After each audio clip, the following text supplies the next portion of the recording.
Zimbabwe સામે જીત્યા પછી પણ ભારત સામે ચિંતા કેમ?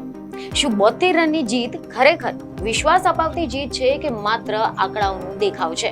શું ભારતની ઓપનિંગ જોડી સુપર 8 જેવી મોટી મંચ પર સતત નિષ્ફળતા પછી પણ વેસ્ટ ઇન્ડિઝની સામે દબાણ સહન કરી શકશે? શું પાવર પ્લેની પ્રથમ 6 ઓવરમાં જ મેચનો નક્કી થવાનું અંતિમ પરિણામ આવી જશે? શું ભારતીય બોલિંગ વિભાગ કેરેબિયન બેટ્સમેનોના છગ્ગાઓના તોફાનને રોકી શકશે? શું રન રેટની લડાઈ ભારતને માત્ર જીત નહીં પરંતુ મોટી જીત માટે જોખમ લેવાનું દબાણ કરશે? અને સૌથી મોટો સવાલ કે શું ઈડન ગાર્ડન્સ ફરી એકવાર ભારતના પક્ષમાં ઇતિહાસ લખશે કે પછી કેરેબિયન શક્તિ ભારતીય સપનાઓ પર ભારે પડશે? ચાલો આ સમગ્ર સવાલોના જવાબ સરળતાથી અને સ્પષ્ટ રીતે જાણીએ. નમસ્કાર દર્શક મિત્રો, ખેલ જગતમાં આપનું સ્વાગત છે.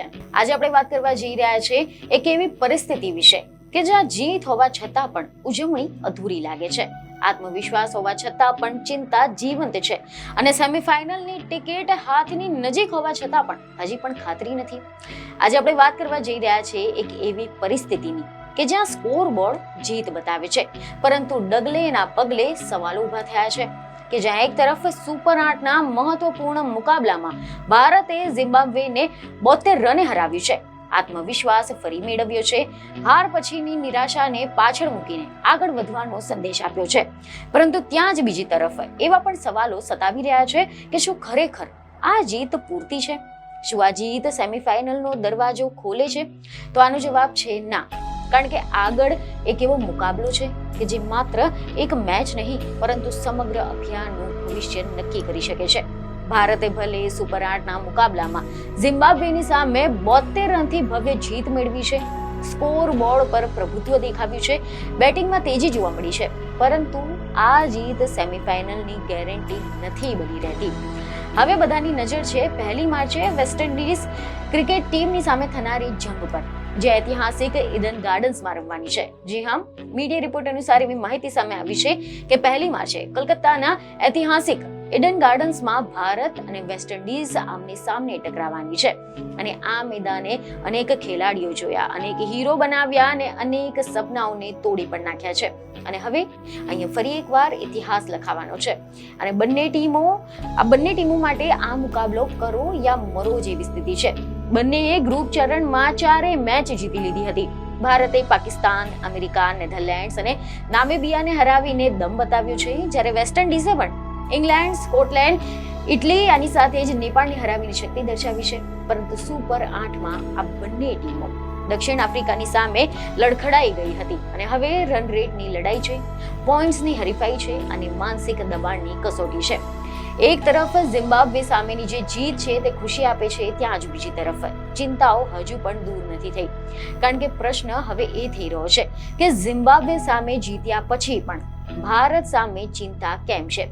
કારણ કે નિષ્ણાંતોના મતે પ્રથમ મોટી ચિંતા તો છે ઓપનિંગ જોડીને લઈને. કારણ કે સમગ્ર ટુર્નામેન્ટ દરમિયાન ભારતને મજબૂત અને સતત શરૂઆત મળી નથી. એક યુવા ઓપનર સતત 3 વખત શૂન્યમાં આઉટ થઈ ગયા, જ્યારે એક વખત માત્ર 15 રન બનાવી શક્યા.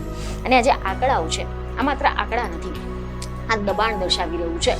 પાવર પ્લેમાં વિકેટ પડતા જે મધ્યક્રમ પર બોજ વધી જાય છે અને રનની જે ગતિ છે તે પણ ધીમી પડી જાય છે અને વિરોધી ટીમને આત્મવિશ્વાસ મળી જાય છે. જોકે ઝિમ્બાબ્વે સામે 48 રનની ઓપનિંગ ભાગીદારી થઈ, જે આશાનું કિરણ બની. પરંતુ શું આ એક જ મેચનો અપવાદ છે કે પછી હવે સાતત્ય આવશે? જોકે ઓપનિંગમાં ફેરફાર કરીને સંજુ સેમસનને મોકલવાનો જે નિર્ણય હતો તે એક વ્યૂહાત્મક સંકેત હતો. ઈશાન કિશન 6 મેચમાં 214 રનની સાથે ટોચના રન સ્કોરર રહ્યા હતા, છતાં પણ ટીમ મેનેજમેન્ટે પ્રયોગ કર્યો. અને હવે સવાલ એ છે કે શું વેસ્ટ ઇન્ડિઝની સામે પણ આ જ જોડીને તક આપવામાં આવશે કે પછી ફરી એક વખત ફેરફાર કરવામાં આવશે? તો આ અંગે મીડિયા અહેવાલ અનુસાર એવી માહિતી સામે આવી છે કે ભૂતપૂર્વ કેપ્ટન અનિલ કુંબલે સ્પષ્ટ કહ્યું છે કે પાવર પ્લે જ મેચનો ટર્નિંગ પોઈન્ટ બનશે. પ્રથમ 6 ઓવરમાં ભારત જો દબદબો જમાવશે તો પછી વેસ્ટ ઇન્ડિઝ પર દબાણ આવશે, પરંતુ જો શરૂઆતમાં જ 2 વિકેટ પડી જશે તો પછી કેરેબિયન બોલરો આ મેચ પર કાબુ મેળવી શકે છે. તો બીજી તરફ એક વિદેશી ભૂતપૂર્વ કેપ્ટને સૂચવ્યું છે કે જો વેસ્ટ ઇન્ડિઝનો એક મુખ્ય ઓલરાઉન્ડર છે કે પ્રથમ ઓવરથી જ આક્રમક કરશે તો ભારતીય બેટ્સમેનો આના માટે મુશ્કેલી ઊભી થઈ શકે છે. આ સૂચન માત્ર બોલિંગની નહીં પરંતુ માનસિક યુદ્ધની પણ વાત કરે છે. અને હવે આપણે વાત કરીએ બોલિંગની. તો મીડિયા રિપોર્ટ અનુસાર આ અંગે કેટલાક નિષ્ણાંતોનું એવું પણ માનવું છે કે ઝિમ્બાબ્વે સામે 72 રનની જીત છતાં પણ એક નામે ભારતીય કેમ્પમાં ફરી એકવાર ચિંતા જગાવી છે. આ નામ છે બ્રાયન બેનેટ. કારણ કે 59 બોલમાં 97 રન લગભગ દરેક બોલરને નિશાન બનાવ્યા, લાંબા શોટ્સ મારતા દેખાયા, રન ગતિ જાળવી રાખી હતી અને આ બતાવે છે ભારતની બોલિંગમાં ક્યાંક ને ક્યાંક કશે ને કશે ખામીઓ રહી ગઈ છે. સ્પિન વિભાગમાં વરુણ ચક્રવર્તીએ 6 મેચમાં 11 વિકેટ લીધી છે, પરંતુ તેમની ઇકોનોમી અને ખાસ કરીને છગ્ગા ખાવાની સમસ્યા ગંભીર છે. જ્યારે અક્ષર પટેલે પણ નિયંત્રણ ગુમાવ્યું. શિવમ દુબેએ 2 ઓવરમાં 46 રન આપી દીધા, જે ડેથ ઓવરની નબળાઈ દર્શાવે છે. અને હાલ માત્ર જસપ્રીત બુમરાહ ઇકોનોમીમાં ટોચના બોલર દેખાઈ રહ્યા છે. પરંતુ શું આ માત્ર એક બોલર પર આધાર રાખીને વેસ્ટ ઇન્ડિઝના વિસ્ફોટક બેટિંગ ક્રમને રોકી શકાય? વેસ્ટ ઇન્ડિઝે આ ટુર્નામેન્ટમાં 66 જેટલા છગ્ગા ફટકાર્યા છે, સૌથી વધુ. તેમની ટીમમાં ડેપ્થ છે. 9મા ક્રમે આવનાર ખેલાડી પણ 6 મારવાની ક્ષમતા ધરાવે છે. જ્યારે શિમરોન હેટમાયર, શેરફાન રુદફોર્મ, તેની સાથે જેસન હોલ્ડર, આ દરેક પાસે મેચનું રૂખ બદલી દેવાની શક્તિ છે. દક્ષિણ આફ્રિકાની સામે 71 રનમાં 6 વિકેટ ગુમાવ્યા પછી પણ 176 સુધી પહોંચવું સામાન્ય વાત નથી. આ બતાવે છે કે વેસ્ટ ઇન્ડિઝ અંત સુધી લડે છે. એક વિકેટ પડે તો તરત જ બીજા બોલે 6 જોવા મળે, પછી છગ્ગો ચોક્કો જોવા મળે છે અને તેઓ દબાણને સ્વીકારતા નથી. તેઓ દબાણ બનાવી નાખે છે. અને હવે જો આપણે વાત કરીએ રન રેટની, જે સૌથી મહત્વપૂર્ણ છે, તો મીડિયા રિપોર્ટ અનુસાર એવી માહિતી સામે આવી છે કે વેસ્ટ ઇન્ડિઝ +1.791 ની સાથે આગળ છે, જ્યારે ભારત -0.100 પર છે. એટલે માત્ર જીત નહીં પરંતુ મોટી જીત જરૂરી બની શકે છે. ફિલ્ડિંગ પણ નિર્ણાયક બનશે. હવામાં જતા જ શોટમાં કેચ છોડશો તો પછી મેચ હાથમાંથી નીકળી શકે છે. જોકે 2016 પછી આ બંને ટીમો વર્લ્ડ કપમાં પહેલીવાર આમને સામને જોવા મળી છે. છેલ્લા દાયકામાં આ બંને ટીમોમાં પરિવર્તન આવ્યું. નવા ખેલાડીઓ, નવી રણનીતિ, નવી માનસિકતા.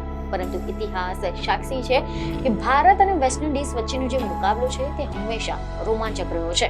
અને વળી ઈડન ગાર્ડન્સ કે જ્યાં પ્રેક્ષકોની ગર્જના ખેલાડીઓની નસોમાં ઉર્જા ભરી દે છે, પરંતુ આની સાથે જ દબાણ પર વધારી દે છે. અહીં એક મોટો નિર્ણય, એક ખરાબ ઓવર અને એક છોડાયેલો કેચ પણ આખી મેચની દિશાને બદલી શકે છે. ત્યારે હવે ભારત માટે આ પ્રશ્ન માત્ર ટેકનિકનો નથી, માનસિક શક્તિનો પણ છે. શું ઓપનિંગ સ્થિરતા આપશે? શું મધ્યમ ક્રમ દબાણ સંભાળી શકશે?